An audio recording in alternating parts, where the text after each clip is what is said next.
E eu queria agora começar com esse evento, né, falando um pouco, né, agradecendo antes de mais nada os nossos patrocinadores, né, o Bradesco e a Sabesp, ao apoio educacional, né, da FEComércio do Rio Grande do Sul, do SESC e Senac, e dos apoios, né, institucionais do MS Competitivo e Excelência Santa Catarina, que são os movimentos de qualidade e gestão, né, desses dois estados. Então, muito obrigado a todos aí pelo apoio, né, a esse evento. Então, falando um pouco do Hilário, Carlos Roberto Hilário, ele é graduado em Engenharia Mecânica, né, na Unesp, né, na Ilha Solteira, é doutorado em Engenharia Mecânica pela USP. Nessa época, ele fez, durante esse período, um período de sanduíche na Universidade de Southampton, na Inglaterra, realizou estágio de pós-doutorado na Universidade de Stanford. Aí ele atuou como pesquisador visitante na Embraer, no Departamento de Engenharia Aeroespacial, atuou como engenheiro de desenvolvimento de produtos da Embraer S.A. durante 13 anos e atualmente possui o cargo de executivo de desenvolvimento de inovação. Atua como líder da vertical de inovação Zero Emissões, que é o tema de hoje, sendo responsável pelas estratégias de eletrificação, hidrogênio e biocombustíveis no nível corporativo, criando sinergias e desenvolvendo oportunidades de negócio em todas as unidades de negócio da Embraer e empresas afiliadas. Tem experiência na área de engenharia mecânica, com ênfase na área de fluidos e energia, e tem expertise nos temas dinâmica dos fluidos, turbulência, aerodinâmica, transferência de calor, escoamento ao redor de corpos robustos e CFD e aeroacústica. Então, nós vemos aí o Hilário, né, com uma bagagem enorme, uma especificidade agora nesse tema do zero emissões, né, e fico muito contente, né, de tê-lo aqui conosco e agradeço novamente, Hilário, de estar participando conosco nessa nossa hora de bate-papo. Obrigado, Hilário. Eu que agradeço, Dochan, pelo convite. É um prazer estar aqui com vocês hoje. Então, tá bom. Bom, vamos começar. Nós colocamos na chamada aí que os aviões, vamos dizer assim, né, são os veículos, não são os veículos mais poluentes, a gente colocou lá que são responsáveis aí por 2% da emissão de CO2. Eu admito que eu, pessoalmente, acho que muitas pessoas imaginavam, né, que essa percentagem seria muito maior, até pelo, vamos dizer assim, pelo barulho, né, pelo, imagino, gasto, né, de combustível, etc., que esses veículos têm. Então, eu queria saber um pouco de você, por que tem existe essa ideia, né, dos aviões serem os maiores, né, vilões, né, da poluição em nível, né, de CO2. Talvez só para você colocar um pouco, esclarecer um pouco que esses 2%, acho que é importante para a gente nivelar essa ideia. Excelente. Obrigado, Dosh, pela pergunta e pela oportunidade de desmistificar um pouquinho essa questão, né? Então, realmente existe um desconhecimento, né, sobre a questão de emissão de CO2 pela indústria da aviação, né? Se a gente pega a contribuição de emissão de CO2 pelos diferentes setores da economia, mais de 40% do CO2 eles são emitidos na produção de energia, tá? E 20% está relacionado na parte de construção e manufatura, e 22% aproximadamente está na parte de transportes.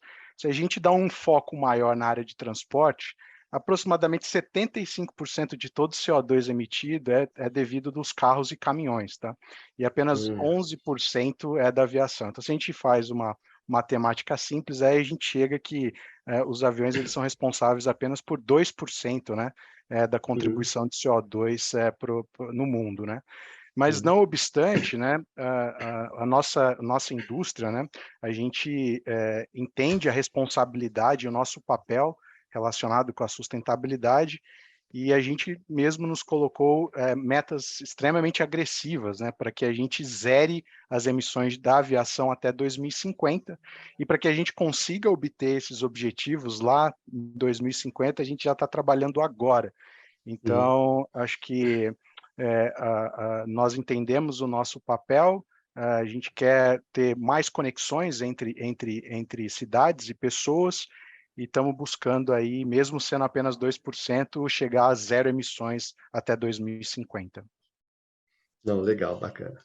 Bom, independentemente são 2%, a pergunta é quais são os principais desafios para a gente chegar a quase 0% que você falou, né? Porque imagino que esse desafio em nível de solo já é difícil, né?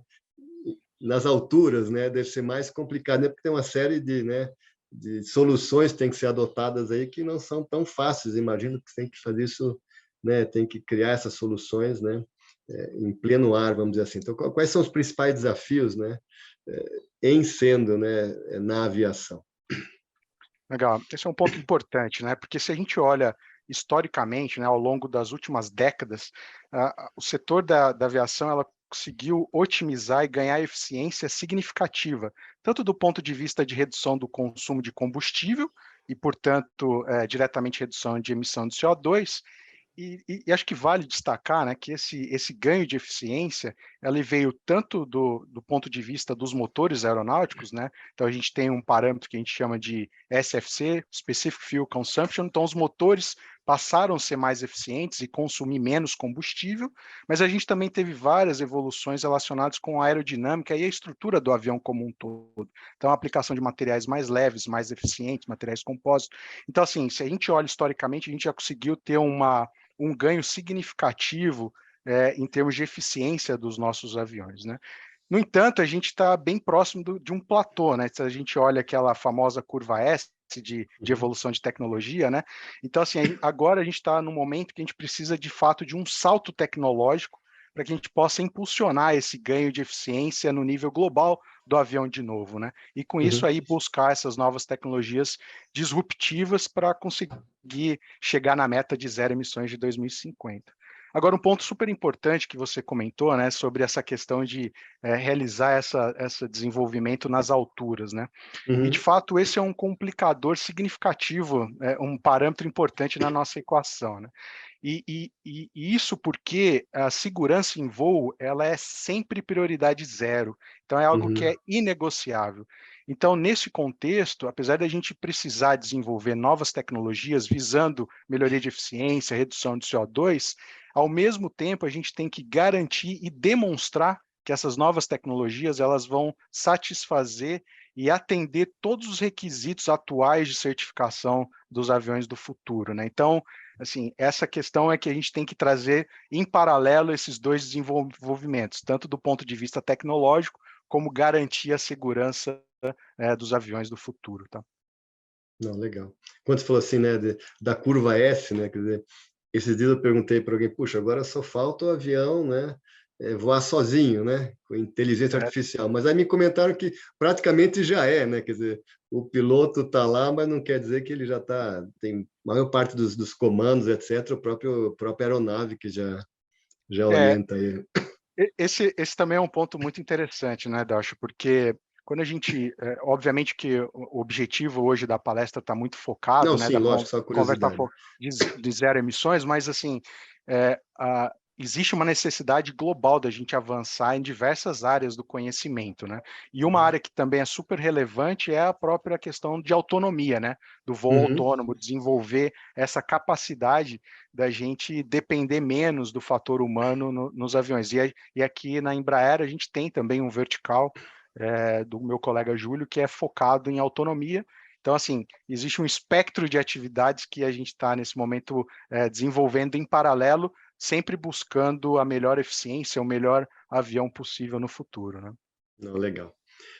Não, nessa ideia de chegar à emissão zero, eu imagino que existem algumas opções, né? Quer dizer, imagino não, a gente sabe que são os combustíveis mais sustentáveis, vamos dizer assim, e a própria eletrificação. A Embraer atua em quais dessas linhas? Tem uma terceira, só para a gente se localizar aqui.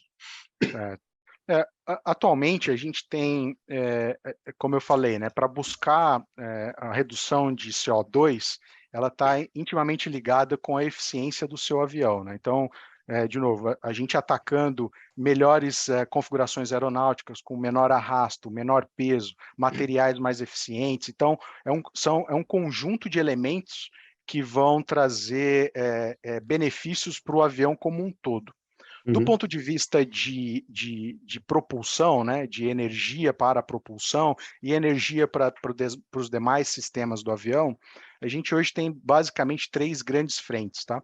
Uma frente está relacionada com a eletrificação, Então, de fato, é a gente investigar e evoluir o conhecimento em trazer um powertrain elétrico para gerar tração para o avião, Uhum, e também para a eletrificação, como eu disse, dos outros subcomponentes do avião. Conforme a uhum, gente transiciona das turbinas a gás atuais para os motores elétricos, né, existe uma necessidade de alimentar outros sistemas do avião que uhum, também vão precisar evoluir. Então, dentro de eletrificação, a gente tem uma vertente também relacionada com a eletrificação dos demais componentes ou subsistemas do avião, que a gente chama de More Electric Aircraft. Tá? uhum, A segunda caminho, né, de desenvolvimento está relacionado com o hidrogênio. Então, a gente uhum, tem atividades relacionadas ao hidrogênio como fonte de energia, e o hidrogênio a gente tem basicamente dois caminhos, né? A gente pode usar o hidrogênio para alimentar uma célula combustível, e essa célula combustível vai criar energia elétrica para alimentar um motor elétrico no final, ou a gente também pode utilizar o hidrogênio como um combustível para ser utilizado na câmara de combustão de uma turbina a gás, né? Então, a uhum, gente temos atividades olhando para esses dois aspectos, né? Então, uhum, esse é um segundo caminho. E o terceiro caminho, como você já comentou, está relacionado com os combustíveis de aviação sustentáveis, né? São os uhum. biocombustíveis, ou SAFs. Então, também temos atividades em andamento na questão de combustíveis sustentáveis para a aviação. E sempre, né, independente de qual caminho que a gente está seguindo, eu costumo dizer, eu acho que assim, não existe uma bala de prata, tá, para a Uhum, questão de emissão e zero emissão para a aviação. Então, assim, a melhor solução, o melhor trade-off para cada avião vai ser função do tamanho daquele avião, de quantos passageiros a gente quer para aquela uhum, específica plataforma, qual é o alcance, qual é a velocidade. Então, nesse uhum, momento, a gente está ainda explorando as diversas oportunidades que ali estão para que, no momento correto, a gente tenha em mãos a detenção da tecnologia para conseguir transferir essa tecnologia para o desenvolvimento de produto, né? Mas, de uma forma geral, independente de qual caminho que a gente siga, né, a gente sempre busca atender primeiro as necessidades e anseios da sustentabilidade ambiental, então redução de ruído, redução de emissões. A gente uhum. busca também redução de custo operacional, não adianta nada a gente fazer É. desenvolver essas tecnologias e o custo de operação ele ser inviável, né? Então, Uhum, essa busca das energias alternativas também, ela tem como foco trazer uma viabilidade econômica, né? Trazer novas fontes de energia, trazer menos custos de operação, menos custos de manutenção, que ela traz um benefício também para os operadores, para os clientes, né? Então, essa uhum, é uma busca que a gente faz com esses 3 anos. E o último que acho que vale a pena comentar é que essa questão dessas novas tecnologias ela está abrindo novas oportunidades de mercado, está uhum. abrindo novas oportunidades de negócio. Então, com isso, a gente também tenta usufruir dessa disrupção da tecnologia para olhar para oportunidades diversas de negócio dentro da indústria aeronáutica também. Quando você fala isso, quer dizer, em termos de tecnologia, novos fornecedores, por exemplo, que podem estar aparecendo, por exemplo. Não, também. Esse também é um ponto, né? Mas, por exemplo, eu costumo dizer que a gente tem agora um novo grau de liberdade no projeto. Então, um Hum, exemplo disso é o próprio mobilidade aérea urbana, que a gente tem visto crescer, né, com os uhum, eVTOLs. Então, o hum, eVTOL não seria possível, né, fazer de uma forma eficiente, se assim posso dizer, com viabilidade de operação, redução de custo operacional, baixo ruído, se não fosse a introdução da tecnologia de motores elétricos, né?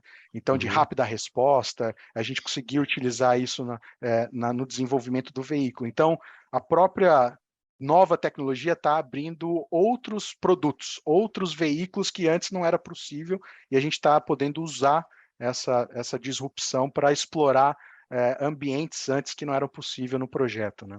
uhum. Não, legal. Você falou de propulsão a hidrogênio, combustíveis, vamos dizer, sustentáveis. É, isso pressupõe, vamos dizer, se eu posso chamar de turbinas, não sei se continua o nome turbinas, né? Mas turbinas novas, né, ou adaptadas. Esse é um projeto que a Embraer mesmo faz ou tem parceiros aí que já estão desenvolvendo isso e depois ela incorpora essa solução da turbina em si no seu projeto? Legal. Nessa questão, a Embraer a Embraer ela tem diversos parceiros, né, e fornecedores, cadeias de suprimento. Então, esse é um movimento da sustentabilidade global. Então, todas as empresas elas estão se movimentando para conseguir ter soluções inteligentes e mais eficientes para atender e atingir em conjunto, né, essa meta de 2050, porque os fabricantes de aviões por si só não vão conseguir fazer isso sozinho. Os fabricantes de Aham. motor também não. Então, é um conjunto de atividades em sinergia para conseguir atingir aquela meta. E nesse sentido, nós buscamos parcerias com os fabricantes, os grandes e tradicionais fabricantes de motores e de sistemas, Uhum. mas existe agora também oportunidade de novos entrantes e startups. Então, temos buscado também, né, a gente tem essa oportunidade de ter uma disrupção também na cadeia de suprimentos. Então, Hum. esse é um item que nós temos explorado significativamente dentro dos nossos processos, tá, Tocha? Uhum. Não, legal. Indo agora para soluções, né, de eletrificação, falando não dos subsistemas, mas da propulsão em si, se Uhum. pudesse falar um pouco, né, como é que esse tema tá avançando na Embraer, que parceiros, né, nacionais tem empresas de motor elétrico que poderiam, né, devem estar sendo parceiros de você. Então, se pudesse falar um pouco sobre essa linha da eletrificação na propulsão, vamos dizer assim.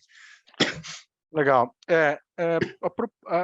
A eletrificação da propulsão, ela foi um tema novo para a Embraer, né? Então a gente começou a desenvolver essas atividades mais recentemente e a gente sentiu a necessidade de desenvolver parcerias, né? E a Embraer tem um histórico, né, de muito sucesso de parcerias estratégicas e desenvolvimento de colaborações e cooperações para o avanço não só no desenvolvimento de novos produtos, mas no avanço do conhecimento e desenvolvimento de tecnologia por si só, né?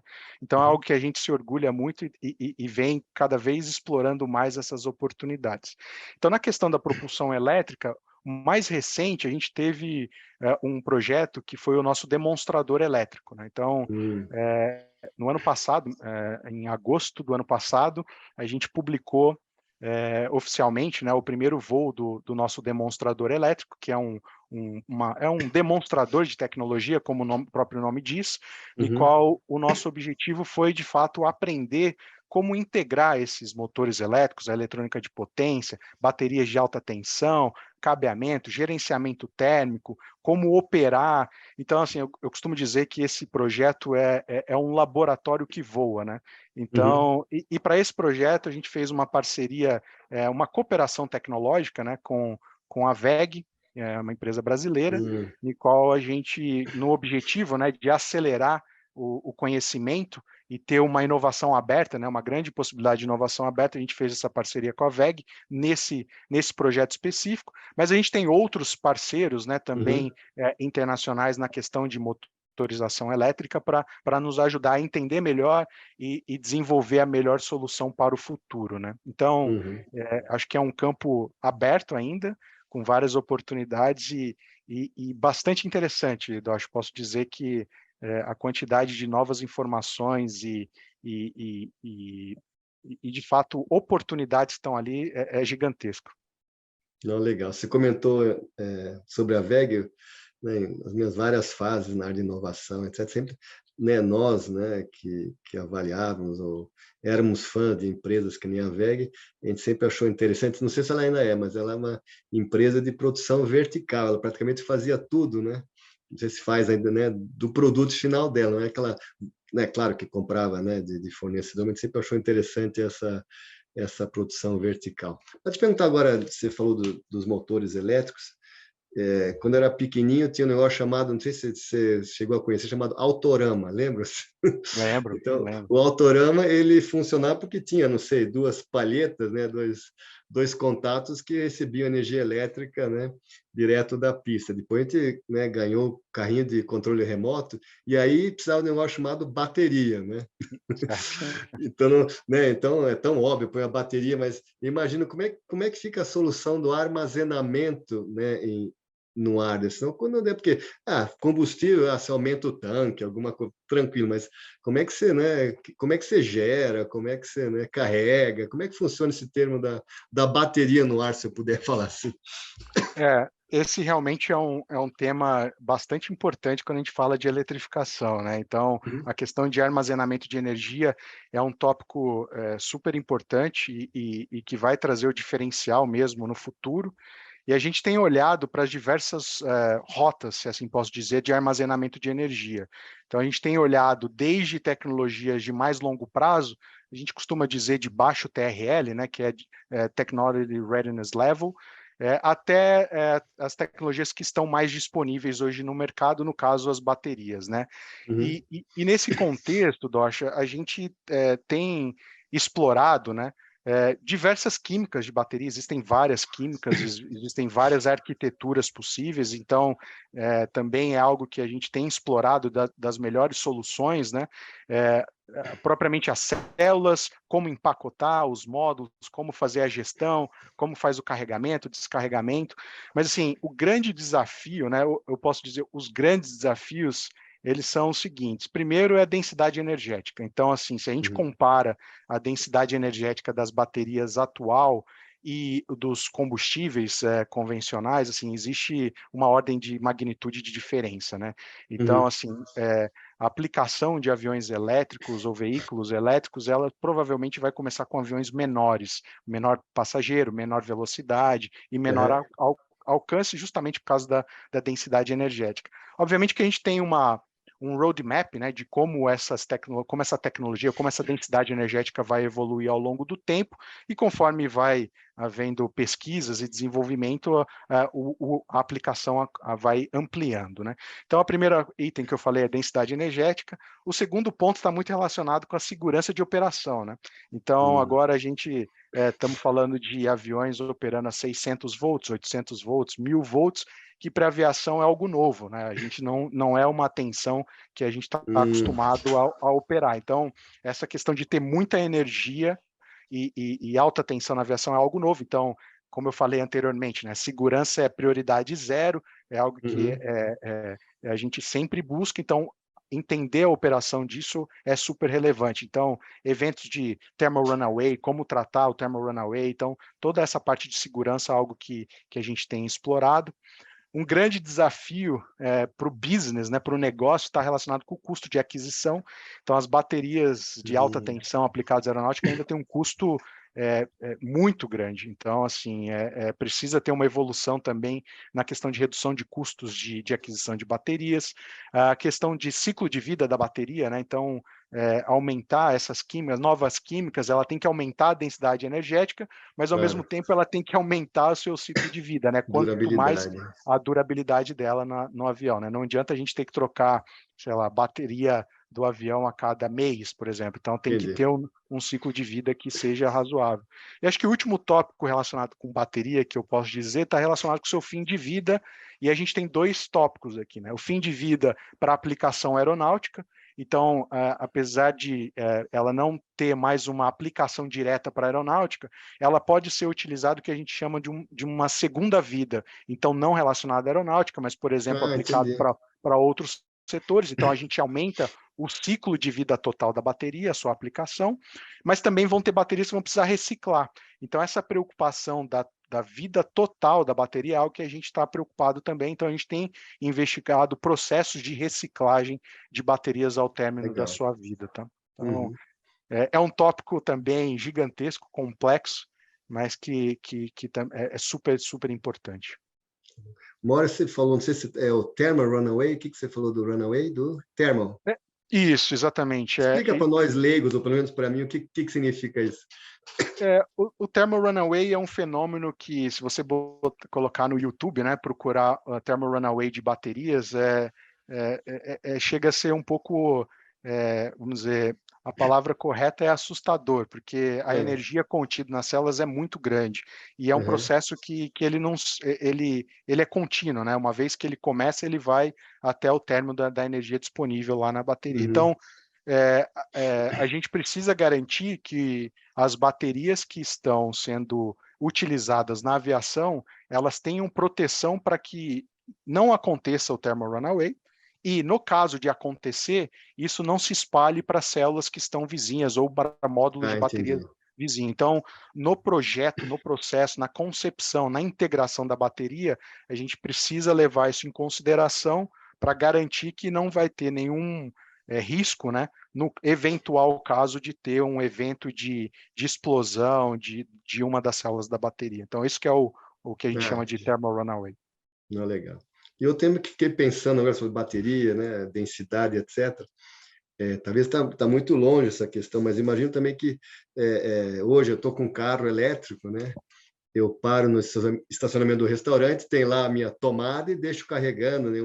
Mas num avião, imagina assim, não sei quanto tempo demoraria. Então, imagino que deve ter uma solução que seria você estacionar o avião e deixar, né, 3 horas, 4, 10 horas, mas aviões que estão em escala, etc., qual que é a solução? Se pensa em trocar a bateria inteira já carregada, ou a única solução imaginável é deixar na tomada? Desculpa a expressão simples assim. Não, essa é uma boa pergunta e não existe uma solução única, tá, Dosh? Eu acho que a solução vai ser muito dependente do tipo de aplicação, do tipo do avião, qual é a missão que ele vai estar realizando e do business propriamente dito, né? Então você pode ter soluções que a gente chama de troca de bateria. Então, algo que dependendo do tamanho do avião podem ser algumas toneladas de bateria para se trocar, né? Então. Ou o próprio carregamento, né? Então, existem, dentro desse contexto de estudo de soluções de bateria, está sendo estudado a questão de algoritmos e metodologias do fast charging, né? Então, ser capaz de carregar a bateria rapidamente sem ter uma degradação da sua vida, né? Que é vamos dizer, o grande desafio, né? Então, a gente conseguir carregar rapidamente sem ter uma degradação das baterias. Mas isso está tudo em aberto, tá, Docha? Não tem uma resposta final para qual é a melhor solução. Cada problema, cada avião, cada solução, cada mercado, cada negócio pode dar uma solução, um trade-off diferente. Entendi. Agora, até eu vi aqui que eu tinha notado, tem muito aí na internet, no Google, gerenciamento térmico, é esse tema que você falou do thermal runaway ou outra coisa? Ele está relacionado também, né? Só que quando a gente fala de gerenciamento térmico, é mais assim, essas máquinas, né? Então vamos pegar, por exemplo, o caso do motor elétrico e da eletrônica de potência, tá? A densidade de potência que está alocada ali é muito grande, né? Então, mesmo as máquinas sendo extremamente eficientes, a gente está falando de 92%, 93% de eficiência dependendo da rotação, né? Ainda assim a gente tem uma quantidade de energia que vai ser perdida para calor, de forma do calor. E tem pouco espaço para troca de calor, entendeu? Então a energia está extremamente compacta em uma região que não tem muita oportunidade de troca de calor. Então, assim, o gerenciamento térmico ele vai ser fundamental para viabilizar essas novas tecnologias. Então, a gente precisa pensar como integrar essas novas soluções de forma harmônica para buscar uma otimização global do avião, tá? Então, a gente tem que pensar qual é a quantidade de calor que vai ser rejeitado, qual é o tipo de entrada de ar, se vai ter uma NACA, uma scoop, se vai aumentar arrasto, se não vai aumentar o arrasto, Entendi. perder eficiência. Então, assim, a gente precisa olhar a temperatura de operação de cada um do sistema.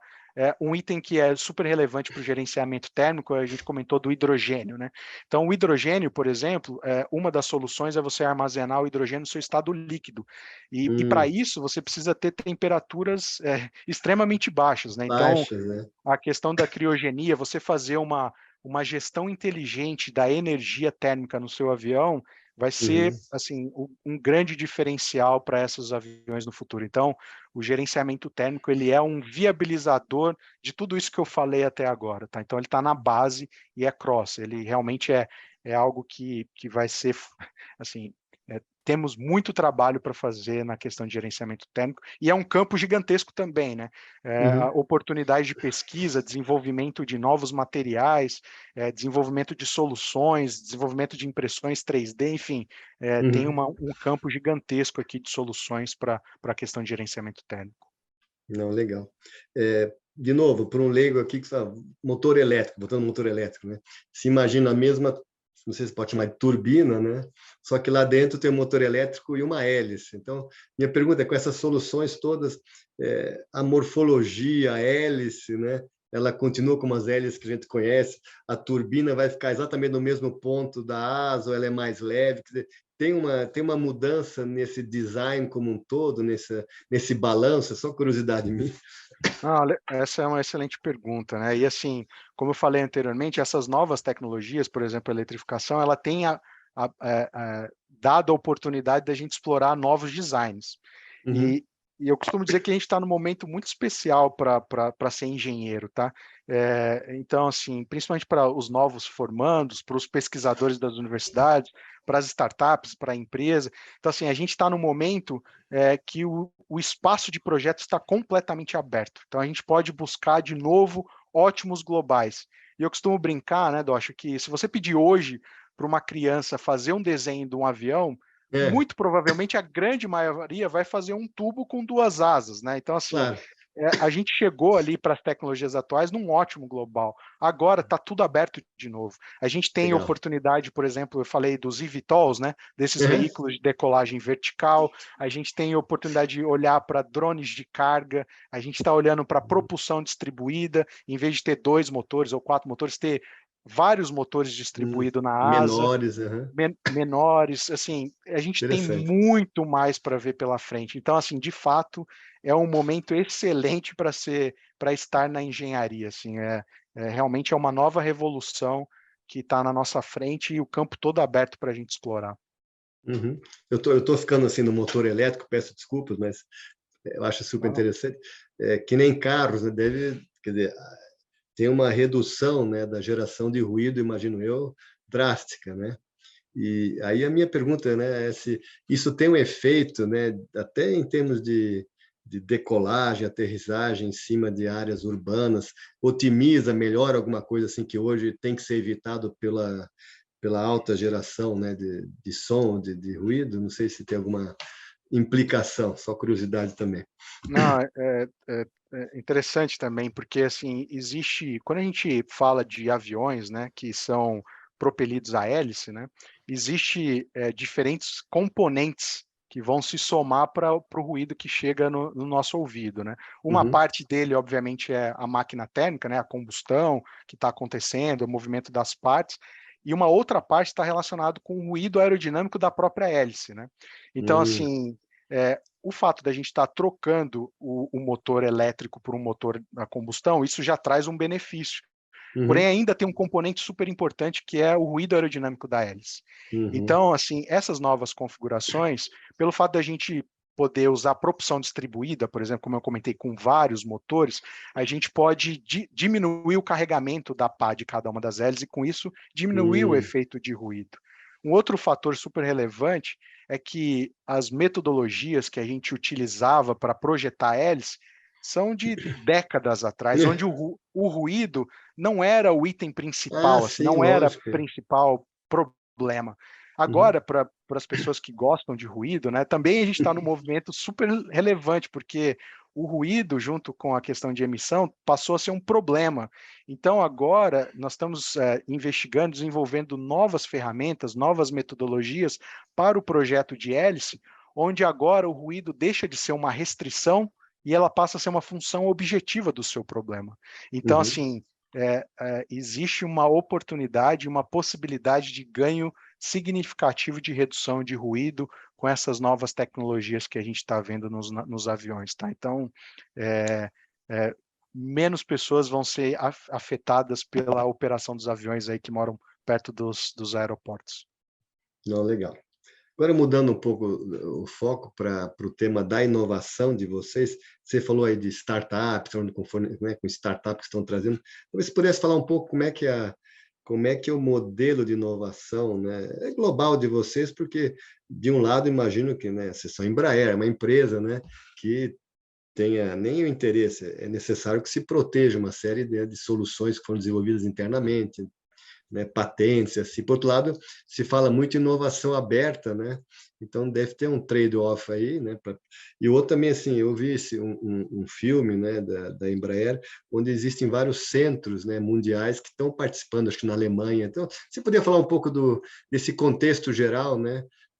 Que é essa rede de inovação, né, mundial da Embraer, e a inovação em si, como é que ela funciona? É fechada, aberta? Se for um startup? Eu acho que é interessante essa abordagem, uma empresa como a de vocês. Legal.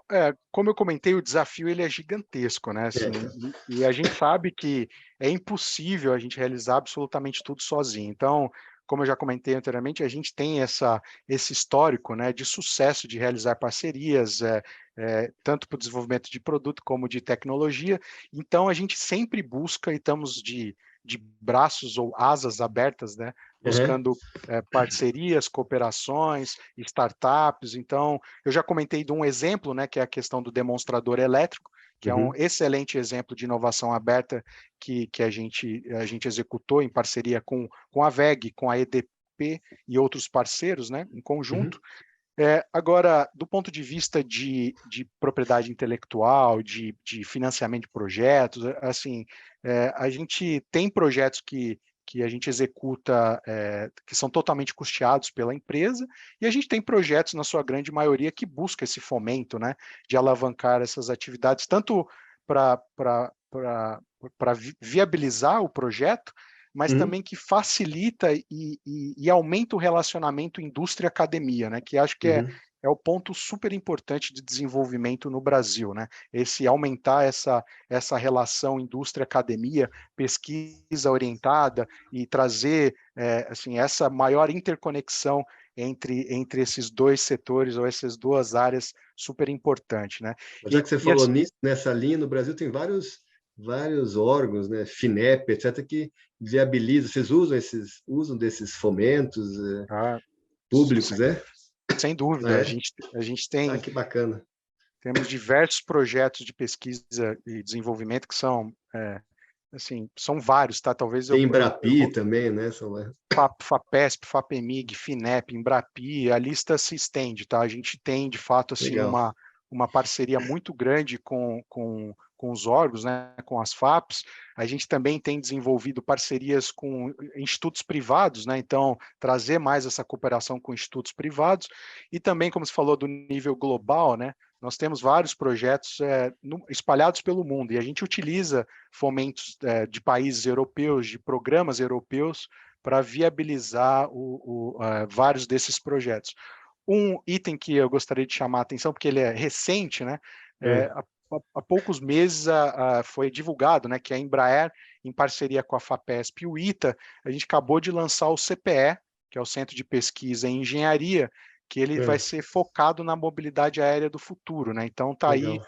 um grande exemplo de relacionamento indústria, academia, governo, olhando de fato para soluções com impacto para a sociedade, desenvolvimento do conhecimento humano, né? Desenvolvimento das pessoas e potencialmente desenvolvimento da nossa cadeia produtiva como um todo, né? Fisicamente ele vai ser uma unidade separada ou vai estar dentro de um Não, desses parceiros? E ITA, não sei. ele vai estar alocado no ITA, fisicamente no ITA, Uhum. e vão ter outros parceiros, tanto no Brasil, né, como a Unicamp, como a outras universidades, e a gente vai trazer parceiros internacionais também. Mas a Uhum. instituição sede é o ITA aqui em São José dos Campos, com uma colaboração forte com os engenheiros da Embraer, né? Uhum. Fala um pouco eu não sei que tipo de parceiro no vídeo aqui, que até nós compartilhamos aqui, Aviation Sustainability, se vê muito um centro na Alemanha, se pudesse falar um pouco sobre ele, não sei, acho que é em Stuttgart, não sei se é Não, a ou não. gente tem, dentro dessa rede É global, né, rede, é? Aham. nós temos vários projetos com várias universidades, e o Stuttgart é É a um exemplo, universidade. né? Uhum. A gente tem um projeto chamado Footprint 50, que é um projeto com fomento europeu, que trazem várias universidades europeias, né? E a Embraer Brasil é nosso braço de pesquisa lá em Portugal, na Europa, e a gente está, de fato, olhando essas novas tecnologias. Então, assim, essa é uma das universidades, mas a gente tem projetos com universidades no Reino Unido, na Holanda, Portugal, assim, de fato, nos Estados Unidos, e várias no Brasil. Então, de fato, é uma rede buscando, né, otimizar recursos, buscando alavancar a cadeia como um todo e buscando os melhores cérebros que a gente tem por aí para nos ajudar nesse desafio que é gigantesco, né, de buscar manter o Brasil, manter a Embraer como uma das maiores fabricantes de avião do mundo, né? Nessa linha mesmo, tem uma pessoa que está participando, ela colocou assim, em comparação ao que está sendo desenvolvido no mundo em relação à emissão zero, e tudo que eu vi hoje, você considera que a Embraer está na vanguarda do assunto, em nível Olha, mundial? é, eu posso quebrar isso em alguns tópicos, tá? Eu vou pegar o primeiro tópico que posso dizer, garantir que a Embraer e o Brasil é pioneiro na questão dos combustíveis sustentáveis, tá? Então, o Legal. Sustainable Aviation Fuels. Então, a Embraer trabalha nesse tema há mais de 18 anos, eu diria até mais, a Embraer foi a primeira empresa que certificou o primeiro avião do mundo utilizando combustível sustentável, que foi o nosso Ipanema. De lá para cá, nesses últimos 18 anos, a gente vem desenvolvendo. Hoje, todos os nossos aviões podem utilizar combustível sustentável até um blend de 50% de mistura. A gente acabou de publicar, né, que a gente fez um voo demonstrador com o nosso E2 voando 100% SAF. Então, assim, combustíveis alternativos, sustentáveis, eu diria que a gente está assim, na vanguarda de desenvolvimento. Agora, eletrificação, hidrogênio, eu acho que o mundo tá mais ou menos no mesmo caminho, tá? Então, assim, é difícil dizer quem está despontando aí. Eu acho que existe uma corrida e a gente estamos na maratona. Então, assim, não tem ainda um que se disparou lá na frente, tá? Legal.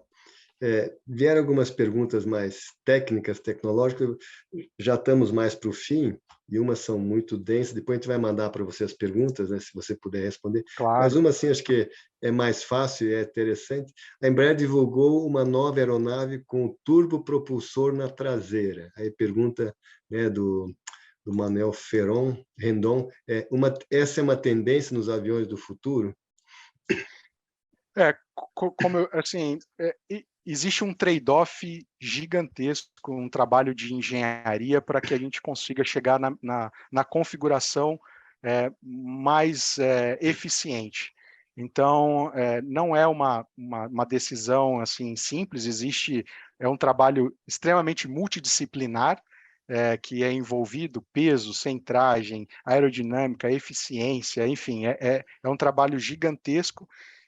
E quando a gente chega nessa configuração, é porque ela se mostrou a melhor configuração possível, olhando como um sistema de todo, né? Então, assim, é difícil dizer que essa é a configuração que vai dominar Vai vingar. completamente, porque, como eu disse, existe propulsão distribuída. Então, assim, para cada avião, cada projeto é um projeto novo, e aí a avaliação, os trade-offs, as análises vão ser feitas para se chegar na melhor configuração. Essa em específica foi a melhor configuração que a gente encontrou para esse avião específico. Não, legal. Você comentou que quando começar a entrar em aplicação, provavelmente vão ser para aeronaves menores, com, né, menor número de passageiros, mas dentro assim do setor da aviação, né, executiva, defesa, né, aviação agrícola, tem alguma perspectiva quem começaria antes, ou tipo, né, aviação militar, essa nunca vai se pensar por questões, né, não sei, de segurança, eficácia, não sei se pensa em todas essas áreas com diferentes tendências, ou isso já está certo, vamos dizer assim. Não, este movimento de sustentabilidade, ele deve abraçar todas as áreas de aviação, todas as unidades de negócio, né? Obviamente, a gente começou com a aviação comercial, no sentido de publicar as nossas visões, né?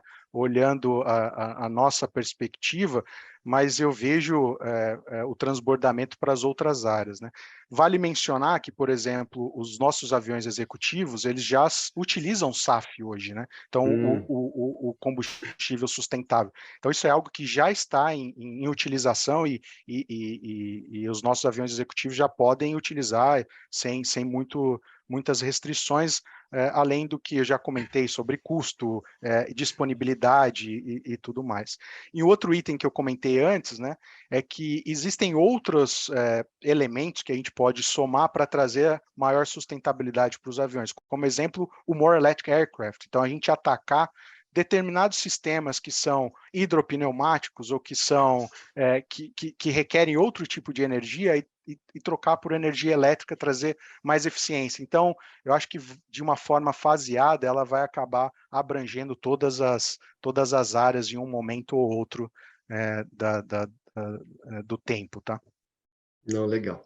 Bom, agora uma pergunta que acho que muitos querem fazer, eu também me fiz aí quando fui navegar esses dias, até fiquei, vamos dizer assim, decepcionado no bom sentido. A minha pergunta é, a partir de quando eu posso pisar num avião elétrico e voar para Disney? Quer dizer, qual que é o roadmap? Quando é que vai estar realmente disponível? Quando é que vão começar, né, a ter uma utilização mais ampla? Veja, recentemente, né, a Embraer lançou, né, a nossa visão do futuro para os aviões sustentáveis, chamada família Energia, né? Então, foram 4 conceitos. Então, eles são conceitos de aviões que são voltados, como eu falei, para a aviação comercial. E o primeiro desse conceito da família, né, ele tem um potencial de entrar no mercado no final dessa década, tá? Então, assim, a gente está falando algo nessa década, mas é um conceito que a gente chama de propulsão híbrida elétrica. Ele não é um avião 100% elétrico e assim, nessa década, fazer um voo do Brasil para Disney 100% elétrico é bastante desafiador. Desculpe por desapontá-lo Não, tô brincando. em relação a isso. Mas, assim, dentro da família Energia, então, como eu comentei, a gente tem esse primeiro avião com potencial de entrar no mercado nessa década, e os demais, né, que vão trazer a questão de célula combustível, avião com bateria queima de combustível ou dual fuel, tá, para os próximos 10 e 15 anos. No entanto, para te ajudar um pouquinho, Docha, nessa visão, a IVE, né, que é a nossa empresa, que foi uma spin-off da Embraer, que está responsável pelo desenvolvimento do avião de decolagem vertical, tem publicado que a entrada em serviço é para 2026. Então, a partir de 2026, a gente já deve ter os veículos de decolagem vertical 100% elétrica, aí voando nas nossas... Substituindo boa parte dos helicópteros, imagino eu, né? Nas nossas cidades, exatamente. Então, assim, tem um ponto que é super relevante, eu acho que é assim, não é apenas uma questão de necessidade de evolução tecnológica ou de engenharia. Um outro fator super importante é a questão da viabilidade econômica e de operação do ecossistema. Então, a gente tem que olhar para o ecossistema como um todo, ter disponibilidade de energia para recarregar as baterias, o custo de energia, ter hidrogênio disponível, ter biocombustível disponível, ter o custo. Então, assim, eu acho que o caminho, né, ele tem que ir em paralelo, tanto o desafio de evolução tecnológica como a questão de viabilidade econômica do business como um todo, tá? Entendi. Eu ia já ir para o final, mas teve uma pergunta, eu acho que, né, de uma pessoa que você conhece, o Fernando Catalano. Ele pergunta o seguinte: parabéns, Carlos, estamos juntos aqui no Departamento de Engenharia Aeronáutica da USP São Carlos. Minha pergunta é sobre a propulsão híbrida. Qual a sua opinião? Grande abraço. Grande professor Catalano, satisfação tê-lo aqui, professor. A propulsão híbrida, ela vai ser um caminho intermediário, né? Então, como eu disse, a questão de densidade de energia das baterias ainda precisa ter uma evolução significativa para viabilizar aeronaves com maior capacidade, maior distância.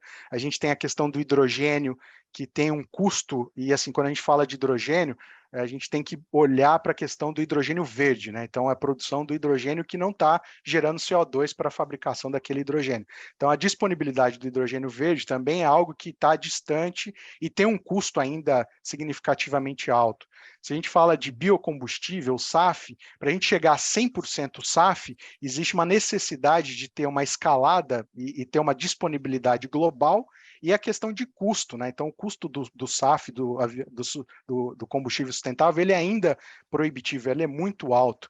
E tem a questão da própria regulamentação, né? Então, tem que ter uma evolução da regulamentação para a gente utilizar 100% SAF nos nossos aviões. Então, existe um caminho, assim, uma alternativa intermediária, que é a propulsão híbrida elétrica. A propulsão híbrida elétrica, ela tem um grande potencial de trazer a redução de emissão de CO2 significativa. A gente não vai conseguir chegar no 100%, mas a gente vai conseguir reduzir significativamente a emissão de CO2. Então, ela é um caminho viável, ele tem uma solução extremamente elegante e interessante, inclusive é um dos conceitos, né, que a gente publicou na Família Energia, e estamos trabalhando fortemente para viabilizar o conhecimento dessa tecnologia e futuramente transferir para isso, para um novo produto. Não, legal. Até para fazer justiça aqui, o Paulo Moira, ele fez exatamente a mesma pergunta, só para citar, né? A mesma questão do professor Catalão. Bom, queria terminar aqui e agora deixar o tempo que você gostaria, que você fizesse as considerações finais, alguma coisa que a gente não cobriu aqui nesse bate-papo. Fique à vontade, Carlos. Primeiramente, eu queria agradecer o convite, Docha, foi um papo super legal e é um item que eu me empolgo bastante, então dá para perceber, mas a última coisa que eu gostaria de deixar, na verdade, é um convite. E é um convite para as pessoas que estão aqui nos vendo, né? Tanto para as empresas, para os pesquisadores, para os alunos, para os profissionais, que venham conosco, embarquem conosco nessa jornada para a emissão zero, né? A Embraer acredita muito em parcerias, em cooperações, e de fato a gente está de braços, asas abertas para aprofundar, conversar, olhar oportunidades e avançar em conjunto com esse objetivo super importante e relevante para o mundo como um todo, né, de sustentabilidade e sustentabilidade para a aviação. Então, mais uma vez, agradeço o convite e espero que tenha sido interessante também.